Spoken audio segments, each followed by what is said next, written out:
Storm Team 5-year-old Jessica Glazer is on top of it with Tropical Storm Dorian. Where is it right now? Right now, it is heading toward Puerto Rico. It's still in the eastern Caribbean and working its way to the northwest. It has grown in size and strength overnight. Tropical storm force winds extending out 60 miles from the center as compared to 45 miles from the center yesterday. Hurricane watch in effect around Puerto Rico and the outer bands, making it into Puerto Rico right now with those bands of rainfall and some gusty winds too.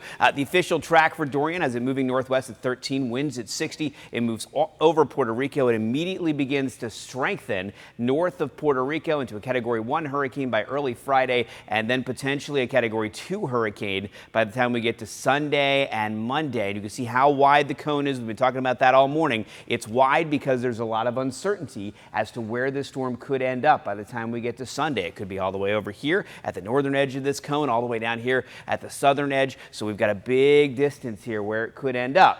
This cone will get much smaller over the next day or so. Once Dorian clears Puerto Rico, we're going to get a much better idea of where it's headed. The potential for tropical storm conditions in our area is going up. Anywhere from a 53% chance that we'll see tropical storm conditions to 49% West Palm, 53 Vero. Inland, a little bit less so, closer along the coast there. It's something we'll have to watch for. And wave heights are expected to get pretty big too. Take a look at the legend over here on the side, and you can see we range anywhere from down here in the yellow, potentially 6 to 7 foot seas on Sunday, all the way up to 9 to 10 foot seas or higher as we move up along the Treasure Coast and we get into Sunday morning. So that's another something we're going to be watching here. So here's the breakdown, the things that will tell us the most.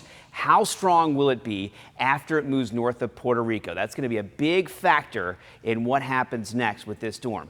The timing of its turn toward the U.S. It's going to be moving northwest. When will it turn more westerly? And also for our area, we'll be watching for some watches and warnings, possibly tropical storm watches or warnings, maybe a hurricane watch by the time we get to Thursday into Friday. So there's some things we're going to be watching for over the next few days here. Let's talk about our weather right now. It's a very quiet morning. It's nice and calm along the intra-coastal. We don't really have any rain around. Most of it is offshore here. We had one little shower in Palm Beach County. As we move through the afternoon today, got that northwesterly flow, so showers and thunderstorms that develop unrelated to Dorian. This is just regular summertime weather. Will move from northwest to southeast. Some of those storms could be strong, especially later this afternoon into this evening, much like yesterday. And then some of the rainfall could be heavy, but things will clear up nicely as we get into the mid to late evening hours. So here's the 7-day forecast. 50% chance for rain today. More moisture starts to move in tomorrow. I bumped up rain chances to about 60% tomorrow, Friday. Saturday, we'll start to see some winds pick up because of the pressure difference between Dorian and what's going on locally here in South Florida. And then the potential day for any impact from Dorian would be Sunday and maybe early Monday morning before things start to clear out for Labor Day.